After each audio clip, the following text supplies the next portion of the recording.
Good morning. We'd like to go ahead and get started this morning. First of all, my name is Vince Moffitt. I'm the co-chair of Four Corners Economic Development, and I'd like to welcome you here this morning. This is our fourth economic briefing breakfast, and we are really excited to be able to host these. These are great for us to be able to share information about projects and events that are happening around San Juan County. A lot of the people might know about, some of them that they don't, and really also an opportunity for us all to get together and network a little bit. Jeremiah couldn't be here this morning, so he's our chairman, so he asked me to do the opening remarks, and I think he did it on purpose. So if you guys know Jeremiah, give him a hard time. I found out about this last night. So we're going to visit with NTEC, which is Navajo Transition Energy Company, and provide information about what's going on with this Navajo enterprise. I'd like to introduce one of our board members who also is stationed at the Navajo mine here in Fruitland with NTEC. I recently was able to work with this company with one of my businesses, and very impressed with what they have going on and the people they have out there. So Andy Hawkins, could you please come up? He's a board member with Four Corners Economic Development.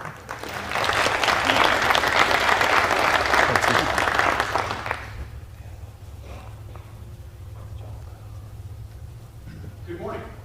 Good morning. It's just like Sunday morning at church. You have to say it twice. Good morning. Trying to wake everybody up. My name is Andy Hawkins. I am the Community Relations Senior Manager for Navajo Transitional Energy Company. I work mostly out of the Farmington office, but spend some time out at the mine.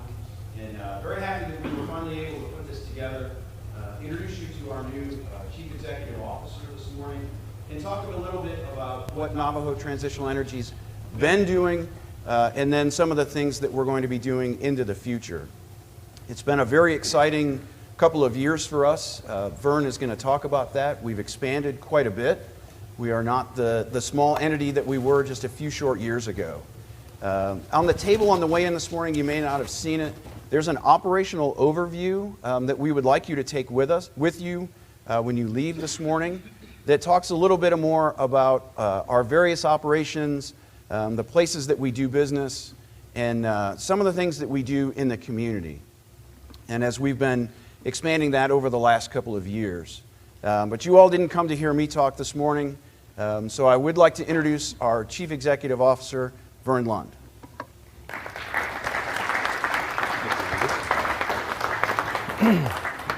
Thank you. Thank you for the opportunity to be here this morning.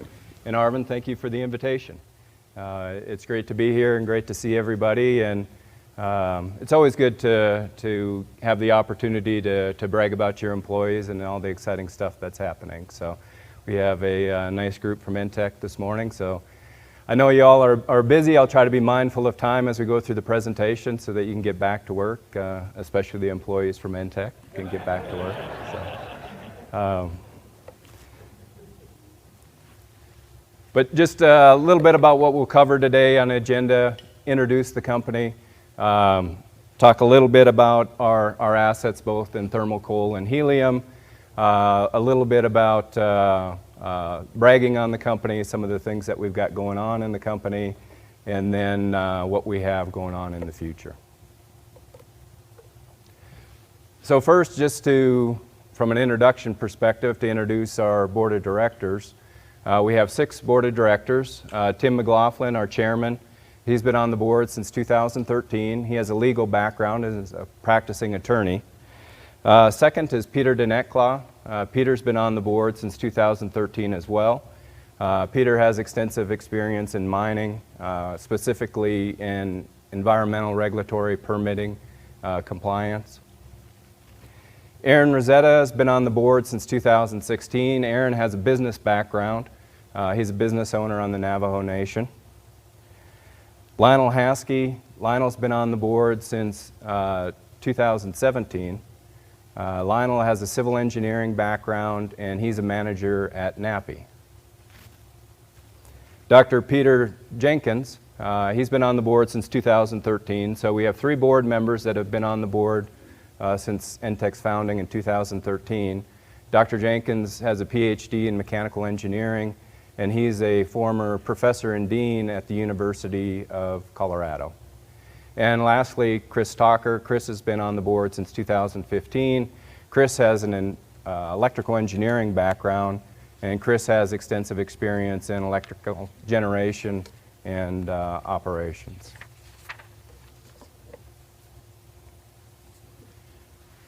Introduce the management group. As Andy said, my name is Vern Lund. I'm the Chief Executive Officer. I moved into this role in February of this year when the former CEO, Clark Mosley, retired. A little bit on my background. Grew up in North Dakota, very small town in North Dakota, about 550 people. My graduating class had 12 students in it. So very familiar with what it's like to grow up in small communities like that are here in the Four Corners area. Attended North Dakota State University, civil engineering background. Started in the mining industry when I was in college. Started as a survey intern with North American Coal, who many of you know as North American was a contract miner out at Navajo Mine for a number of years. Hired on with them full time, spent over 25 years with them. Spent time at 5 different mining operations, 2 in North Dakota, 1 in Texas, and then 2 in Mississippi. And then spent 2 different tours in our corporate office, or North American's corporate office, that was in Dallas, Texas. So during my time with him, had an opportunity to move my family 6 different times, which was always a challenge, but it presented an opportunity to work with new people and get exposure to new areas and learned a great deal. And one of the more rewarding opportunities I had was when we were in Mississippi, Liberty Fuels, and there's a number of employees here today that were also there and had an opportunity to build a greenfield project, start from scratch, build a brand new mine, $250 million mine, and it was a very special time and learned a lot during that time and learned a lot from the gentlemen that are here in this room that I had the opportunity to work with. So. Do you live here or in Winter Rockford? I live in Denver. NTEC has a corporate office in Denver in Broomfield, and that's where I'm office. We need to move one more time. One more time. I'll let you talk to my wife about that. So, but joined NTEC about 1.5 years ago as Vice President of Commercial and Operations, and then, as I said, moved into the CEO role in February. Just recently, my wife and I celebrated our 26th wedding anniversary. We have 3 children. Thank you. We have 3 children. Our oldest son is 24, and he's an archaeologist working out of Texas. Our middle son is 22, and he just started law school. And then our daughter is 21, and she's finishing her last year in graphic design. So very proud parents. On the rest of the executive team, the next gentleman's Rick Ziegler. Many of you maybe know Rick. He just moved into the Chief Operating Officer role in February. He was formerly the General Manager at Navajo Mine for a number of years. Rick has a number of years of experience in mining, over 38 years. Bernard Masters, who's here with us today. Bernard joined the company in 2018, I believe. Bernard is our General Counsel. Had prior experience as General Counsel and as a practicing attorney as well. Next is Trace Tipton. Trace also joined NTEC in 2018, spent a number of years at North American Coal as well. Trace has extensive background in mining, engineering, operations, and business development, and his title is Chief Growth Officer. And Trace is really charged with trying to grow the company. And we'll talk a little bit about some of the areas that we're looking at. Amy Clementson. Amy joined the company through the acquisition of Cloud Peak. She's had been with Cloud Peak for a number of years. She's our Senior Vice President of HR. She's officed in the Gillette area at one of our operations south of Gillette. Bernard is officed both in Farmington and in Broomfield. Rick is in Broomfield. Trace is in Broomfield.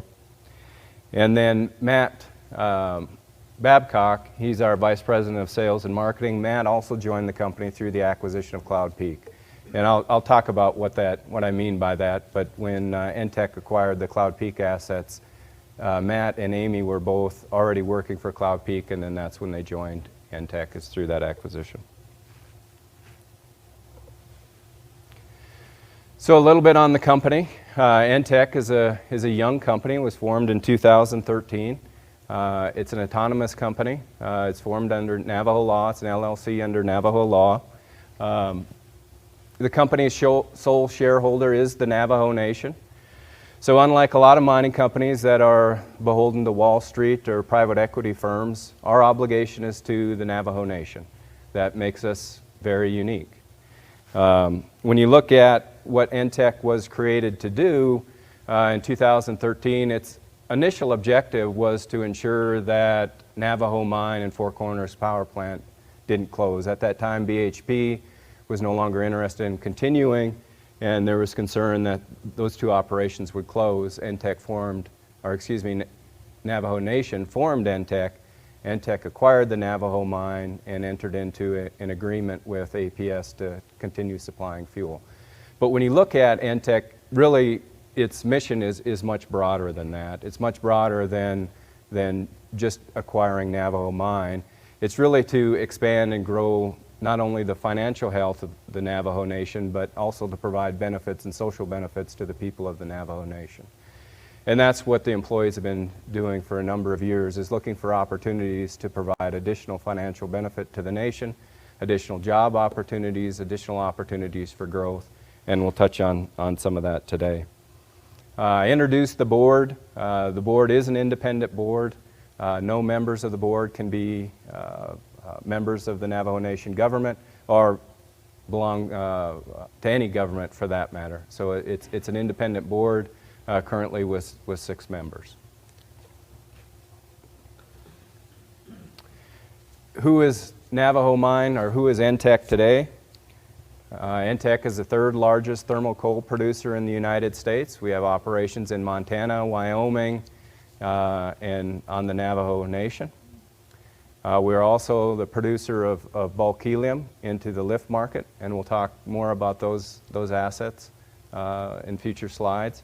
We employ over 1,500 employees currently scattered throughout Montana, Wyoming, Colorado, and here in the Four Corners area. And as I'll show you in some slides, we are an industry leader in safety and environmental stewardship. And as the banner says, we've, over our existence, provided significant financial impact to the Navajo Nation.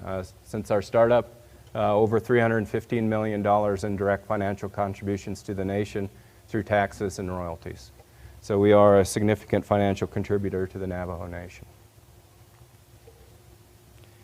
Talk a little bit about our thermal coal assets. First, Antelope Mine. Antelope's located just south of Gillette, Wyoming. This is our largest operation. This operation fluctuates between 20 million tons and 25 million tons. See, last year we did just under 22 million tons. From a heating value, when you talk about coal, a lot of coal is ranked by the heating value. The heating value of this coal is just over 8,800 BTUs per pound. So from a PRB perspective, it sells into the 8,800 market. Our customers are scattered throughout the Midwest of the United States. It's all sold into the domestic market to a number of electric utilities. There's 2 rail providers for this operation, both the Union Pacific and BNSF. The operation's been in existence since 1985 and roughly 465 employees. Cordero Mine. Cordero is also located just south of Gillette. Cordero's been in existence since 1976. You see the heating value here is a little bit lower at 8,850 BTUs per pound, so it sells into the 8,400 market out of the Powder River Basin. Again, all domestically sold to utility customers through the Midwest of the United States. 2 rail providers there as well, both the UP and BNSF. So different from what you see here with the Navajo Mine and the San Juan Generating Station, where they're a mine mouth operation. All the coal from Antelope and Cordero is being put on rail and shipped to utility customers that are scattered throughout the Midwest of the United States. Cordero, roughly 275 employees. Spring Creek Mine. Spring Creek Mine is a little bit different because if you look at the heating value, we're over 9,000 BTUs per pound now. So this coal is sold both in the domestic and the export market. From a domestic perspective, it's primarily sold to utilities along the northern edge of the United States. In the export side of things, the coal is shipped by rail to the West Shore Terminal just outside of Vancouver in British Columbia and put on a vessel and then sold into the Asia market, primarily Korea and Japan. This operation has been in existence since 1980 and it's been shipping into the export market for a number of years, and total employment 250 employees. Four Corners Power Plant, or excuse me, Navajo Mine first. As you know, Navajo Mine on the Navajo Nation, it's been in operation for quite a while, since 1963, so a very experienced operation. Different now from the PRB operations that I just talked about, because this is a mine mouth operation with all the coal that's produced from this operation going to the Four Corners Power Plant. So that's the mine mouth setup where the Navajo Mine is the sole fuel supplier for the Four Corners Power Plant. Number of employees, 365 employees that are out in this operation. And so when you take, we've got a small group in the Farmington area office as well. Roughly 375 total employees in the Four Corners area. Four Corners Power Plant, NTEC is a 7% owner in the Four Corners Power Plant.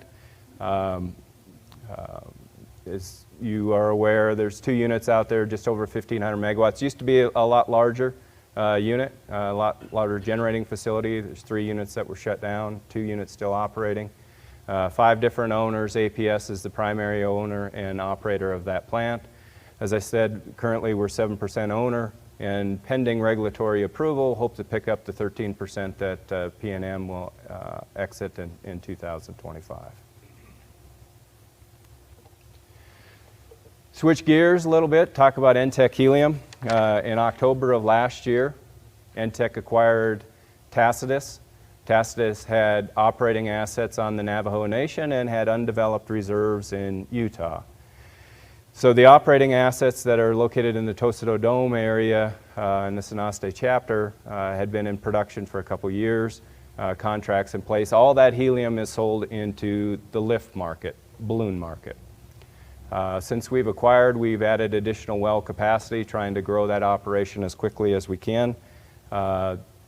Vivi Melendez, who is with us today, is the general manager at NTEC Helium, and they're doing a great job in trying to expand that operation. And it's an opportunity for us to provide additional benefits on the nation. So again, royalties and taxes from the helium sales go directly to the Navajo Nation. I want to talk just a little bit about helium. Helium's been in the news quite a bit here recently, especially on the Navajo Nation. A lot of misconceptions on what helium really is.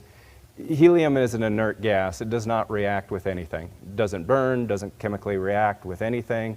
When you think about it, helium, most people think of balloons, right? Birthday balloons. But as you see, it's used for a lot more than that. And because it is such a stable, inert gas, that's why it's used in so many different applications. MRI machines for cooling the high strength magnets that are associated with MRI machines, and semiconductors, other engineering laboratory experience, welding. It's just used in a number of applications. It used to be listed as a critical mineral. It was taken off the critical mineral list, which many people disagree with, because there is a much higher demand than there is supply for helium right now. And if you've been to a party city or tried to pick up balloons lately, you've seen the price of a helium balloon, and in some cases not even able to purchase helium balloons because it is in such high demand right now. So it is a very important, and it gets characterized as something that's bad. It's not that at all. Again, it's a very stable, very inert, doesn't react with anything, used in a number of applications. So a little bit on our community impact, an opportunity to brag a little bit. So when you look at the top part, and the next 4 slides are taken directly from our operational report that Andy referenced, is located on the back table. But when you look at this and you look at the top section, I made a comment about the financial impact that NTEC has on the Navajo Nation. So when you look at the direct contributions to the nation from Navajo Mine and the Four Corners Power Plant, that makes up 39% of the operating budget of the Navajo Nation. Very significant. Now of that 39%, if you were to break that up between Navajo Mine and Four Corners Power Plant, the Navajo Mine alone makes up 30% of the Navajo Nation's operating budget. Extremely significant. Just under $50 million a year is contributed to the nation directly from the mine. That's through royalties and taxes. But that's just a part of the story. As shown on the left, there's a number of other areas that we provide financial contributions to the nation and to the Four Corners area. And when you add that up, it's almost $125 million a year that NTEC contributes to the nation and the Four Corners area. Extremely significant. And we'll talk a little bit about some of those areas. The first, the CHIRP program, the Community Home Resource Program. This is a program on the nation where the Navajo Mine provides free coal to members of the Navajo Nation. This last year is extremely successful. Just under 12,000 tons were provided. All 110 chapters received coal. When you look at the financial impact of this, it's roughly $2.5 million of benefit to the nation. Extremely involved in the community. We list the Navajo United Way. Andy was telling me that the employee contributions, the NTEC employee contributions, are the largest employee contributor to the Navajo United Way and the San Juan United Way. So very involved in the community, not only the company, but the employees. On scholarships and education, very involved. So when you look at community support, scholarships and education, it's roughly $200,000 a year that NTEC contributes to this area. So again, significant contributions. And not too many places can offer an opportunity for kids to come out and help uncover a dinosaur. And they have that very successful program out at the Navajo Mine that all the kids love participating. The Community Benefit Fund is another program that NTEC has been involved with since 2015, where we provide $250,000 a year to programs that have an impact, but they're smaller programs that usually go unfunded, or that would otherwise go unfunded. So since we started this program, roughly $1.6 million has been contributed to the community. And the application process for this is open right now. And if you're interested, Andy or Kartasha, who are both in the room, can provide further information. And I believe the application process closes October 14th. So a great program that's brought a tremendous benefit to the projects that it's sponsored. NTEC Excellence. Again, an opportunity to brag a little bit. I talked earlier about how NTEC is a leader in safety and environmental stewardship. Here's a graph to show that. So this is a metric that's an all-injury frequency rating. So it looks at how many injuries over 200,000 man-hours. And this looks at, the graph that's up here right now is over the last 12 months. So it's a rolling 12-month look. And so you see NTEC is sitting in the second position at 0.35. It's not zero. Our goal is absolutely zero. It's what all of our operations put a tremendous amount of effort into. We recognize that our employees are our number one asset. They're what makes all of this happen. But nonetheless, still an industry leader. And if you were to look, this is as of the second quarter of this year. And again, this is a 12-month look back. If you were to look back at prior years, you're always going to see NTEC prior to, or excuse me, after the acquisition of Cloud Peak. And prior to that, you'll see Cloud Peak assets listed always in the top 1, 2, 3, or 4 position. Always listed as an industry leader. For me, I look at this chart quite often, and obviously for the safety it's important. But the other thing I look at is, to me, is this is an indicator of culture. That anybody can go out there for 1 year and have a good safety record, but to do this year in, year out, year after year, now you're starting to talk about the culture of an organization. And how does that company operate? So this is something that we pay a tremendous amount of attention to. No, Thank you. Also, the safety awards, when you look at the safety accomplishments of the company. So this is the PRB assets. And if you look up there, a number of awards, both state and regional awards. And if you look, I'm not sure if I got a pointer, but the second line down under Cordero, you see 2018 Sentinel's a Safety Award winner, 6-time winner. That's a national award that every mining operation is going after. Cordero's won that 6 times. If you look under Spring Creek, you see that they're listed as a runner-up. Well, many years they were a runner-up to Cordero. And so the way that award works is it's only companies that have a 0 incident rate are typically receive this award. But if you have a tie, then they look at man-hours. And Cordero would always have more man-hours than Spring Creek. So excellent safety record out of all of our PRB operations, and as you can see, they've received a number of awards for it. Reclamation, another area that we're well known for is our excellence in reclamation. The graph up there shows the number of acres that we've reclaimed at the operations. You see Navajo Mine significantly higher at over 9,000 acres. Reason being is there's a number of acres out at Navajo Mine that were not reclaimed, that were left unreclaimed or not reclaimed to the standard they should have been. Since NTEC has taken over that operation, we've put a focused effort into reclaiming all that land. And even some of the property that had been reclaimed, but again not reclaimed to the right standard, went back in and fixed that and brought that up to the appropriate standard. So tremendous effort's been ongoing out at Navajo Mine, and something that they're doing an excellent job with. And so when you look at all of NTEC's operations, they've received over 32 federal and state awards with reclamation. And again, here's some of the awards for the PRB operations. And you see scattered throughout both national and state awards. So something we're very proud of.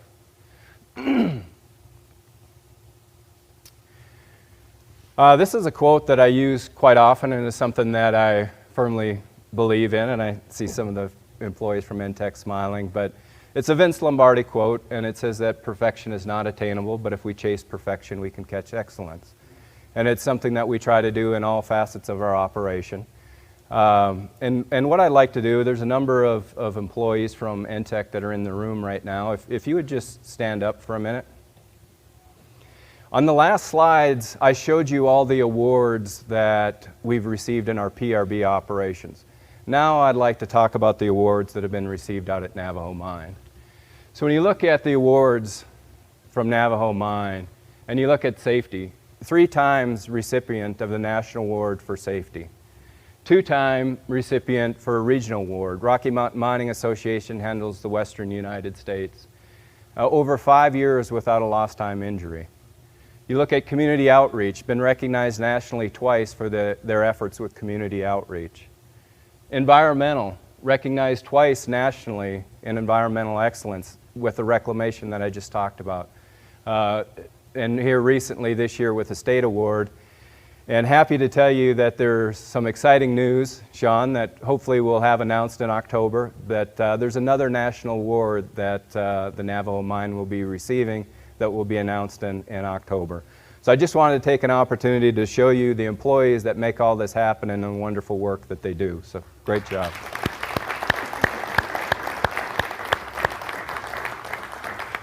There's not many mines that can put up a brag sheet like this. You will struggle to find another operation that has this impressive of a record that's been recognized at a national level.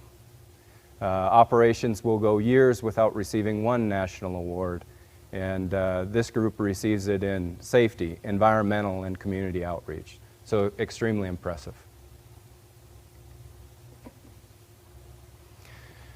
So what's in the future for NTEC?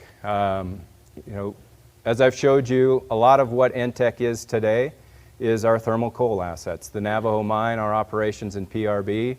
We just diversified into helium, trying to grow that business. What's next?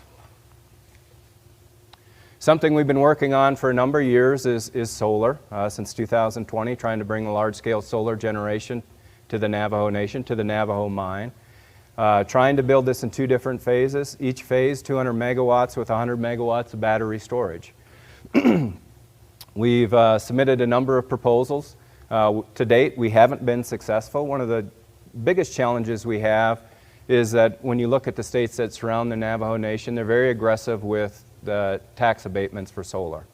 And so we are working with the Navajo Nation to try to make adjustments so that we can be more competitive, specifically working with the tax department.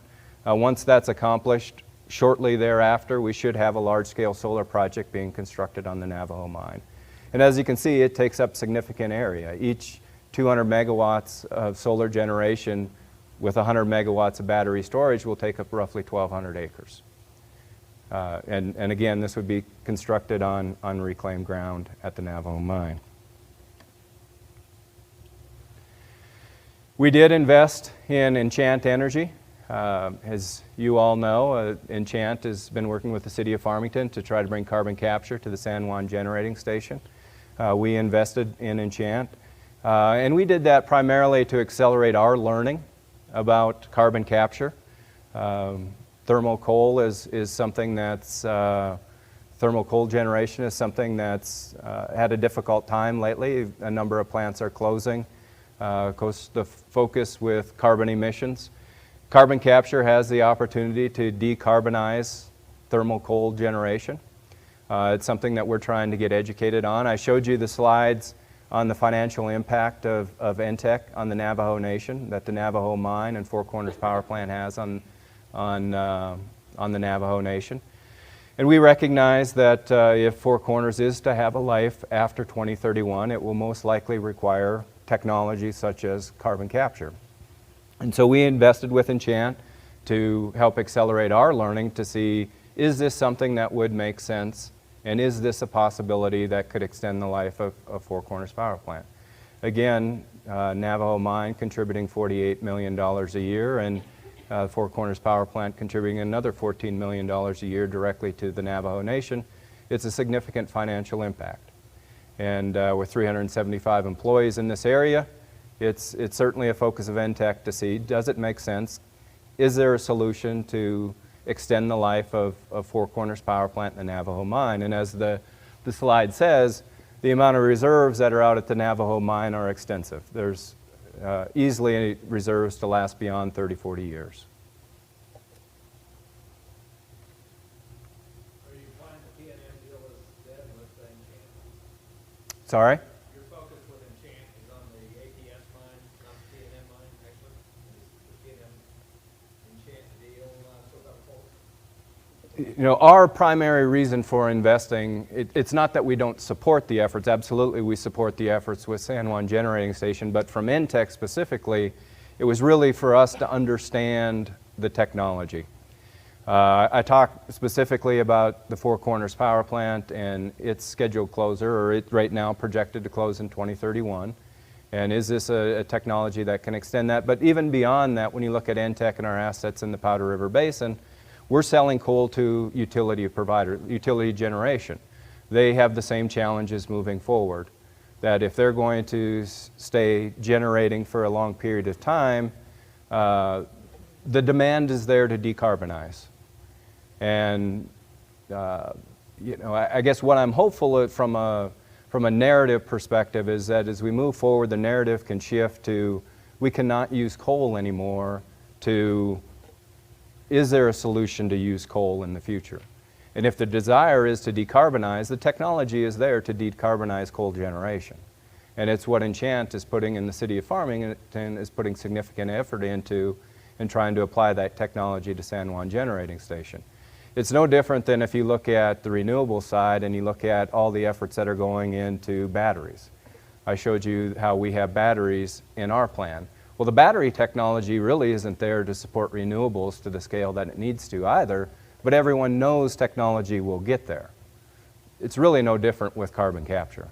Carbon capture has been successful at a couple locations. The technology needs to be further advanced to make it economical, and we need leaders like Enchant in the City of Farmington to continue to push that forward. And so can that be a solution for Four Corners as well? So we fully support the efforts that are going on at San Juan and are glad to be a part of Enchant and the work that they're doing.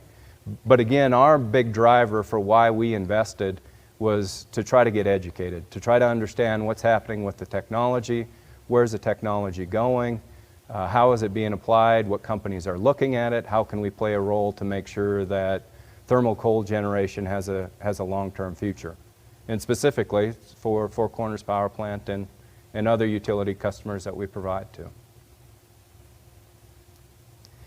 Lastly, the other project that I'll talk about is our investment in a rare earth project in Texas.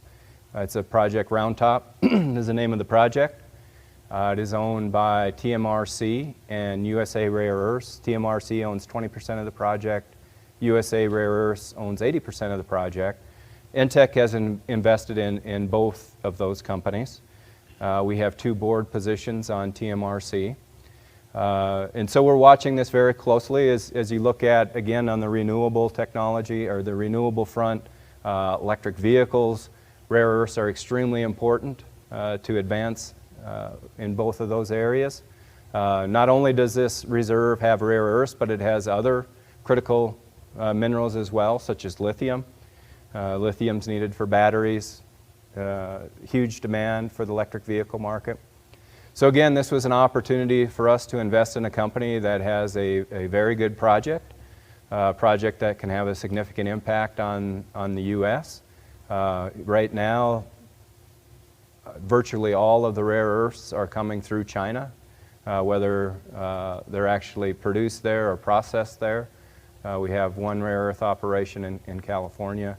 And you look at the demand for rare earths, look at the demand for lithium, and it's just a dramatic upward trend in demand as there's more and more uses for it, as renewable energy, solar, electric vehicles just continues to put a significant demand. So we invested in these 2 companies, been watching this project. We hope to be the miner when this project does go into operation. But beyond just the Round Top project, the critical minerals, rare earth space is an area that we've been spending significant time trying to understand, talking with a number of companies. There's a number of projects in the U.S. that are in the discussion phase, in the project development phase. Some of those here in the Southwest area. We've been spending significant time understanding what those operations need. How can we be a participant in that? When you look at the mining resources and the knowledge that we have throughout the company, again, 1,500 employees, assets up in Montana, Wyoming, and Navajo Nation, 3rd largest thermal coal producer, we have significant mining assets. And we happen to be mining coal right now predominantly, but we can change that out for anything. And that's why we're interested in what's happening with rare earths, what's happening with lithium. That seems to be the area of the future, and we want to make sure that NTEC is a part of that. So this was our first step, investing in this company, but as I mentioned, now with this investment, it's really put us in a position to understand what other companies are doing. When I introduced the executive group, Trace Tipton, Chief Growth Officer, his team spends a significant amount of time talking with a number of companies, learning about their projects and trying to find the project that works well with NTEC and allows us to apply our skills and resources. So a lot of positive things happening for the company. So when we look out and look at the future for NTEC, again, I think the future for NTEC is very positive. We have very strong operations right now that form the base for us to look at what we can do in the future. Again, most of what we do today is tied up with our thermal coal assets, but from a diversification perspective, we're looking to grow much broader than that. We want to continue to grow as a company. When you looked at NTEC when it started in 2013 with just a couple of employees, in 2018 had 12 employees, now it's at 1,500 employees. Has had significant growth over the last couple of years, and that has all been in the thermal coal space. A majority of that in the thermal coal space and now helium. But again, we want to continue to grow. We see the opportunities in thermal coal to be limited, so we're spending significant time trying to learn about other areas. Rare earths, critical minerals is one of those areas. And we feel we can be a significant contributor to advancing those areas and bringing that to the United States, and where the United States would become a major player in the production of rare earths and critical minerals. So with that, I will see if there are any questions. Back to the rare earths, is there potential of harvesting rare earths from your fly ash? Are you looking into that? There's companies that are looking at both fly ash and directly from the coal itself. The big challenge with rare earths, it's called rare earths, but it's not that rare. They're found throughout the United States, throughout the world. The challenge is finding it in a concentration that you can be economical in producing it. And that's the challenge that comes with fly ash or coal, is just finding the process that they can economically extract it. But there's a lot of work that's being done to extract directly from the coal itself, directly from the fly ash, on a laboratory basis. There's nothing that I'm aware of that's advanced to commercial operations, but still a tremendous amount of research going into that area. Do you know if the rare earth deposit extend all the way up into New Mexico? Not this specific one. It's when you look at what's really unique about this, and you see that mountain, that's truly the reserve is the hill. But in terms of rare earths can be found throughout the southwest area. There's rare earth deposits up in Wyoming. There's rare earth deposits scattered throughout. The challenge again is trying to find something that has the concentration to be economical. And when you look at rare earths, you have heavy and lights. Heavies are the ones that people are looking for. To your question, does it extend up into New Mexico? Yes, it does. We believe that it's in New Mexico. We believe that there's rare earth opportunities on the nation. Certainly are hoping that some of these projects can be developed. On your discussion about the net zero discussion. Yeah. Nationwide, over 60% of S&P 500 companies have made a net zero commitment. Is that something that you guys are looking at doing, or have you already done so? And also, the definition I understand of net zero is the amount of emissions that go into the atmosphere would be offset by something that would net that out to zero. Sure. What is that balance that you're looking at when it comes to that net zero? Is that the same equation you're looking at as well? And this was making it from a carbon capture. There's a lot of research with coal to make coal operations net negative from a carbon emission. So how do they do that? Your carbon capture that you would add onto a plant is over 90% efficient and 95% efficient in capturing those CO2 emissions. How you become net negative is with coal, you can also add a biomass material in with the boiler in the generation. Switchgrass, for example. So you would grow switchgrass. Switchgrass would suck out a tremendous amount of CO2 as it's growing. That's how plants grow, use CO2. So they absorb a tremendous amount of CO2. When you then add that with the coal and burn that, part of the CO2 that is created as you're burning now that switchgrass is now captured. So the net negative comes in when you add the CO2 that is absorbed from the switchgrass and growing, and you put that in with the coal in combustion, and then you turn around and you capture over 90% of that. When you look at that overall balance, it's actually a net negative.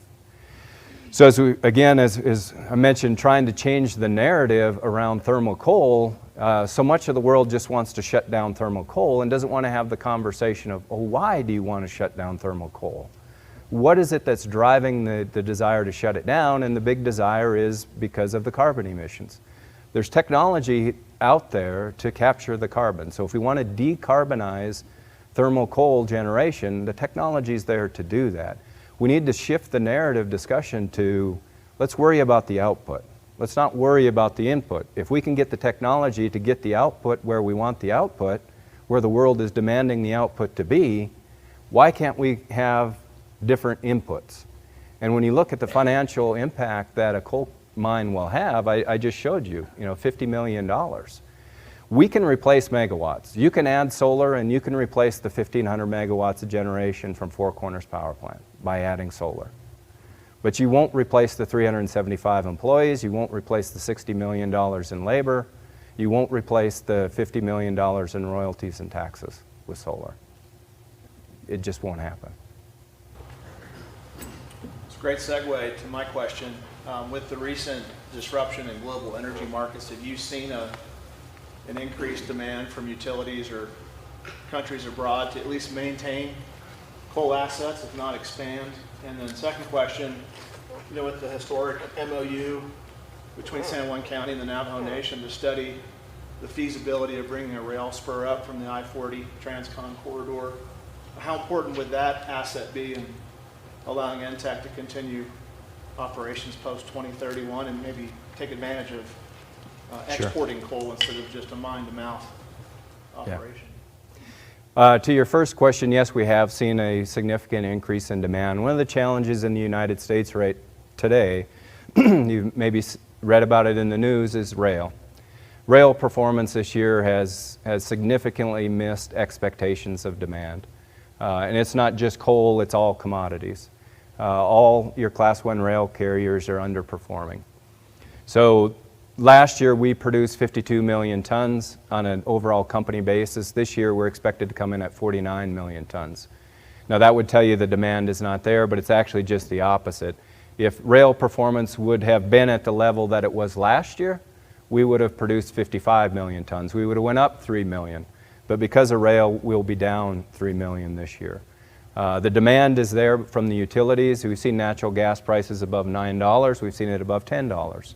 Our utility customers are telling us that they want to burn more coal, generate more electricity from coal, but they don't have the stockpiles to do that because they're not getting the rail shipments that they need. So initially they were preserving their inventories for summer demand. Now they're preserving them for winter demand. And this, again, isn't an NTEC story. It isn't a coal story. It's all the commodities are struggling right now because of rail. On an international export perspective, same thing. We've seen very significant price increases that we'll talk to you about the supply and demand, tell you about supply and demand. In the markets that we sell into, over a year ago, a good price was $65 a ton. Now it's $180 a ton. So it's tripled in price. The challenge, again, to provide fuel into the export market is rail. Rail has to take it to a terminal to get it on a vessel, and rail just hasn't showed up this year. So it's been a disappointment. Now, some of that demand will trickle into next year because as you look at utilities, all their stockpiles are low. They like to have at least 40 days, 50, 60 days of inventory. There's a number of utilities that are down in the teens in terms of days of inventory. So we expect that demand to stay high into next year. The rail is telling us it may be second quarter of next year before they're really back up to where they need to be.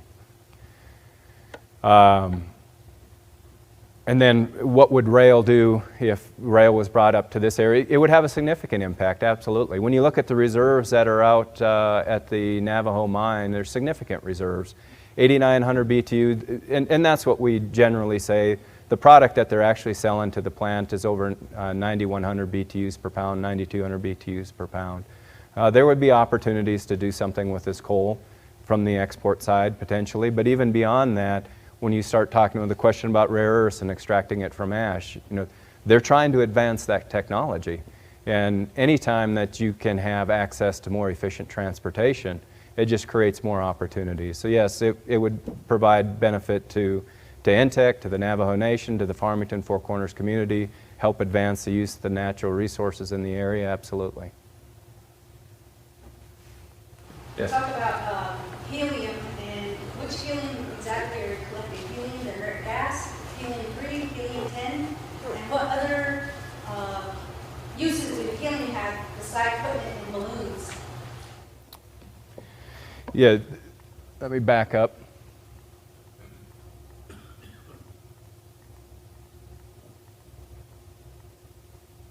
Because this slide does a much better job than I can in terms of what does helium use for other than balloons, because when we think of helium, that's usually what we think of is balloons.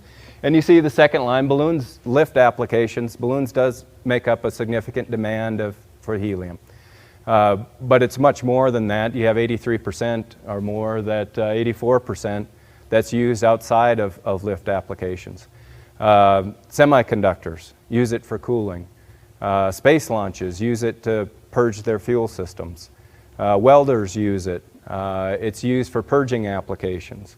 Because it's such a stable gas, inert, doesn't react with anything, it's used in a number of applications. So now when you look at what is the reserve that we have, most of the helium is produced as a byproduct of natural gas extraction. And there's a very small amount, 1-2% of helium in that gas stream, but because they're producing so much natural gas, they can economically extract the helium. That's not the reserve at Tostido Dome. Tostido Dome is a helium reserve. So when you look at the gas that's being extracted at Tostido Dome, it's 92% nitrogen, and the air is 78% nitrogen. So 92% of that gas is nitrogen, 7 to 7.5% of it is helium. So that's the gas that's being extracted, separating the helium and the nitrogen, selling the helium into the lift market, and that's where we're at right now, is into the lift market. You can easily go into other markets. We could advance into these higher markets, electronic markets. It's just more filtering. Right now, I think we're 98, 99% helium. Helium has a tendency to be referred to in terms of how many nines. So 5 nines would be 99.999% helium, and that's your higher purities, and that would be used in the more, your semiconductor lab type applications. So as we grow Tostido Dome and grow NTEC Helium, the opportunity is there to produce a higher purity product and sell into all of those markets. Right now, just because of where we're at, we're concentrated on the lift market. It's the easiest market for us to serve at this point. Is there a market for nitrogen? There is a market for nitrogen, but it's not something that we're servicing right now. It's something that as we grow, we'll continue to look at to see if that makes sense for us to try to utilize that as well. You mentioned solar. If you did get that up and running, what would it be used for? What would you use it for to your benefit? If there's not going to be no revenue generated from it? Well, there would be revenue, but it's limited revenue as relative to, as you compare it to the Navajo mine or Four Corners power plant. But what we're trying to do is some of the utilities in the area have come out with RFPs. PNM, APS, SRP, and we're trying to be successful so that the energy that's produced through the solar would then be sold to that utility. And there would be tax benefits to the nation as well. But when you look at it, again, the royalties from the Navajo mine, $48 million a year, the tax benefits you're going to be talking hundreds of thousands, not millions of dollars. So it's different scale. But still, it's growth, right? So absolutely, and I don't want to come across as I'm negative on renewables. I'm not. Absolutely, I think renewables plays a part in our future. NTEC is trying to build renewables. But I strongly believe that coal needs to play a part in that. When you look at renewables, they generate electricity 30-35% of the time. Well, when we go to the switch, 100% of the time when we hit the light switch, we want the lights to come on. It's what we expect. You go to other parts of the world and when they go to the light switch, sometimes it comes on, sometimes it doesn't. California asking folks to not charge their electric vehicles because they don't have the capacity to serve the demand. That's the role that coal can play. That's the role that coal has historically played, is that it's always there. It's always there when you need it. Different from renewables that rely on the weather, different from natural gas that may have natural gas interruptions. Coal plants tend to have a stockpile right on site. And again, if we can change the narrative, it's not focused on the input. We recognize everyone wants to decarbonize. The technology's there to do it. There's a growing national discussion, if you will, regarding utilizing nuclear once again for power as in an effort to take coal out of the picture. Comment on that and what you see happening with that discussion. There's a lot of conversations on nuclear, and the designs with nuclear are changing from these mega generations to the smaller plants that are much more stable, much more efficient. I think the challenge with nuclear is going to be public acceptance. Although it's a different design, different safety risk because different fuel sources that they're using makes it much safer. Big challenge there is just public acceptance. It's difficult to say, yes, build that in my backyard. But it's something that I think is going to play a bigger picture globally because of the desire to decarbonize. And nuclear does not produce a CO2 emission to it. So it is a clean generation. It's just the public accepting having a nuclear plant near them. Just to follow up, there's of course some history with nuclear in our part of the country, which is not necessarily what's positive. Yeah. But do you see NTEC looking into that sector of the industry as far as generation or mining? It's not something that we're looking at, no. We're looking at other areas. We are looking at renewables. We're looking at gas generation. We're looking at other forms of generation. We are not looking at anything associated with nuclear.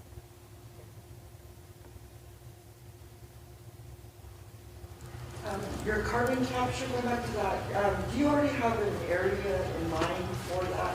Because I understand it has to be stored underground within acceptable type of Formations? rock. Yeah. Yes. And are you guys already? And that was part of why we wanted to invest, because if you look at where San Juan is positioned to Four Corners, it's not that far apart, and from a geologic perspective, very similar geologies.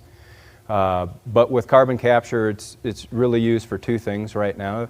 You can sequester it, store it in the ground, deep in the ground, or use it for enhanced oil recovery.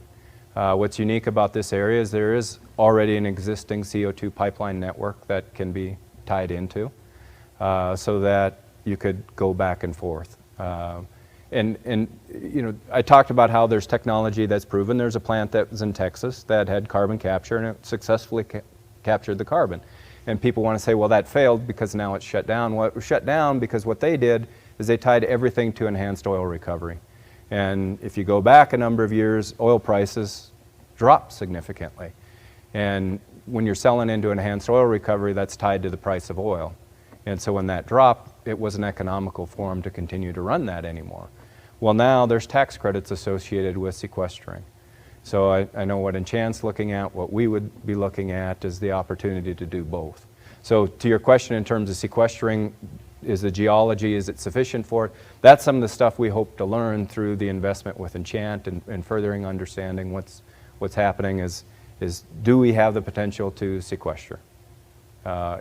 If we were to add carbon capture to the Four Corners power plant, if it were to be added. And you know, you say 2031, the plant's expected to run through 2031, we're sitting at 2022. A project of that magnitude, I know there's some folks here that have been watching the project at San Juan Generating Station, the number of years they've been working on that project. That would be over a $1.5 billion investment to add carbon capture. That's not something that happens overnight. We're sitting here almost in 2023 right now. 2031 is just around the corner. And that's why we made the investment in Enchant is because of all the work that they've already done. They were so far ahead of us. And we wanted to rapidly understand where everything is at right now, the technology, the geology in this area. And that's why it made sense for us. Okay. Are there plans to buy more interest in the plant, APS plant? I'm sorry? You own 7%? Yes. So are there plans to buy more? Right now, yes, we're trying to, pending regulatory approval, P&M is in the process of trying to get regulatory approval for NTEC to acquire their 13%. With the Energy Transmission Act, and they're moving away from their coal assets, they're a 13% owner in Four Corners Power Plant. So NTEC is trying to acquire that 13%, but it's pending regulatory approval. So that would bring our ownership up to 20% in the Four Corners Power Plant.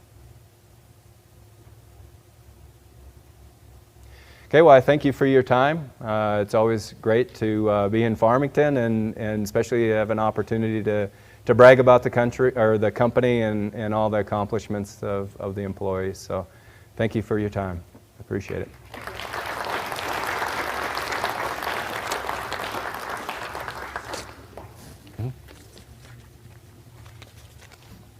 Thank you, Vern, for spending some time with us. Just to introduce yourself, and again, if you haven't had the chance to meet with Mr. Lund, I would highly encourage that while he's here.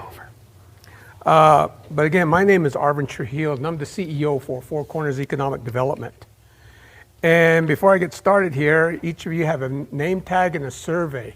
If you will please fill out the survey for us and leave it in the back there, and then take your name tag off. We got a little bucket over there. Stick that in there. That would be very much appreciated.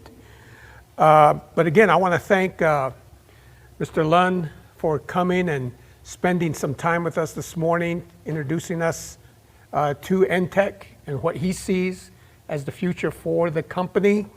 We understand that that's a tremendous investment by that company, but it's also a tremendous asset here in San Juan County. And so again, I want to thank him and the folks from NTEC for coming out and spending some time with us. Looking around the room, we had Mayor Duckett here, he's left. We have County Manager Mike Start, who's outside there. We have City Councilors Giacchino and Bingham Kelly here with us. We have President Pendergrass here from San Juan College with us. We have Council Delegate Amber Crotty here up front. Want to welcome her for coming here. In the back, we have former President Russ Begay. So again, I truly want to thank you for coming and taking some time. Our next breakfast will probably be in the January 2023 timeframe. We got a number of real interesting subjects that we're looking at there, but that's when we're looking at as for the next one. Just to take a few minutes here on upcoming events and things that are happening here in the region. For one, today and tomorrow, beginning at 4 p.m., today down at Shiprock at the Phil Thomas Performing Center, the Railroad Task Force is going to be doing a public information meeting on the railroad that we're looking to bring to San Juan County. And again, this is through a partnership between San Juan County and the Navajo Nation. The contractor HDR Incorporated is going to be leading that process. Tomorrow afternoon at 4 p.m., it will be here down at the Civic Center. And again, for those of you who are interested in what that is all about and the processes that we're going to be following as we move towards developing the feasibility study for that, I would encourage you to come out and see what's happening. Again, this is the beginning aspects of us working on that. Another thing, on the 28th of this month, we're going to have a presentation by Dr. Daniel Fine. Dr. Fine has been really watching what's happening in Russia and in Europe. And he has a tremendous insight. He has a lot of expertise in the oil and gas industry. He is able to begin to look at what's happening in those countries. How does that apply to the United States? But more importantly, how does that trickle down here to the San Juan Basin? And how might we be prepared for new opportunities that may arise because of situations happening in Russia and in Western Europe? So that's going to be on the 28th at 1:30. That will be at the Quality Center for Business. and we'll be having information out on that on our through our website as well as through our newsletters. Also, we have been doing an asset assessment of the county, really looking at, okay, what are the areas we should be focusing on? As Mr. Lund indicated, energy is one aspect, but what other areas should we be focusing on as we continue to work to diversify our economy here in San Juan County? We've brought an outside consulting team in to assist us with that.